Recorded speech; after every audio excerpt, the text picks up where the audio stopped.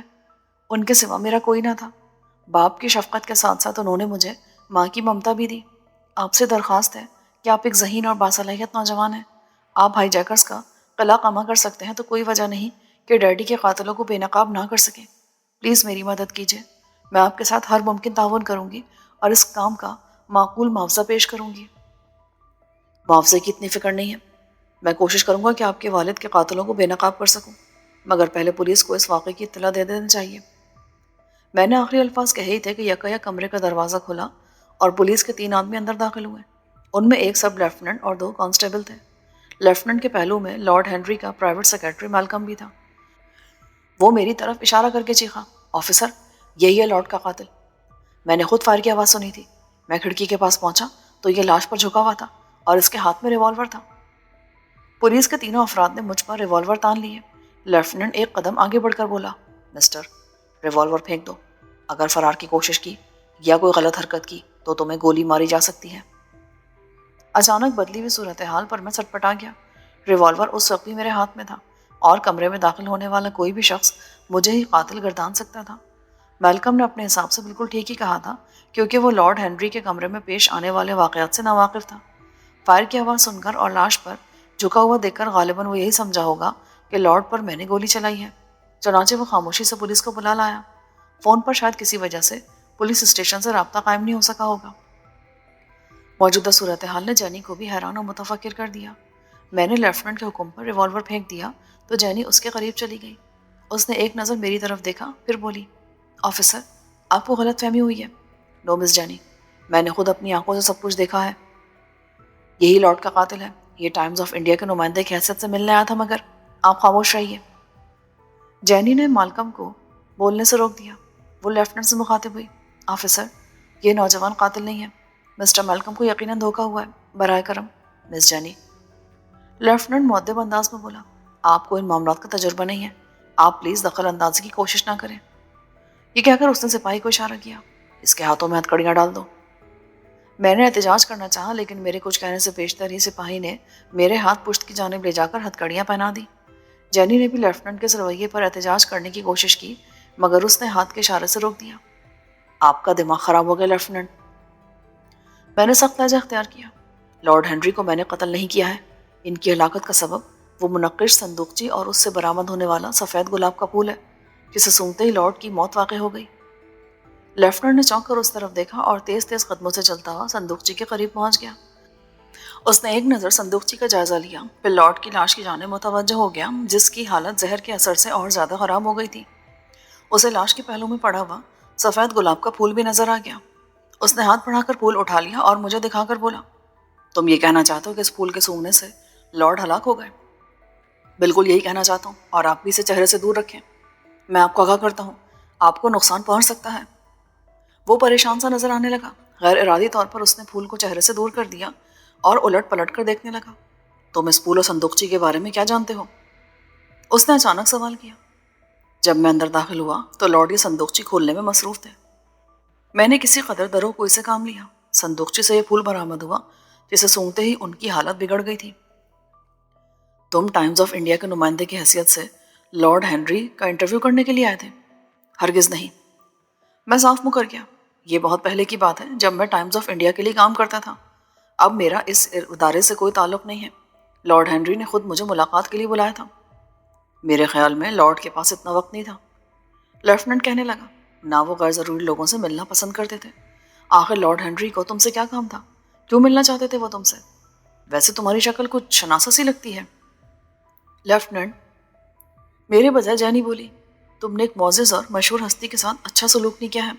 تمہارا یہ خیال درست ہے کہ مسٹر سکندر کی شکل جانی پہچانی لگتی ہے۔ کچھ عرصہ قبل لندن کے اخبارات ان کے ذکر سے بھرے پڑے تھے اور یہ حکومت برطانیہ کے معزز مہمان کی حیثیت سے یہاں ٹھہرے تھے۔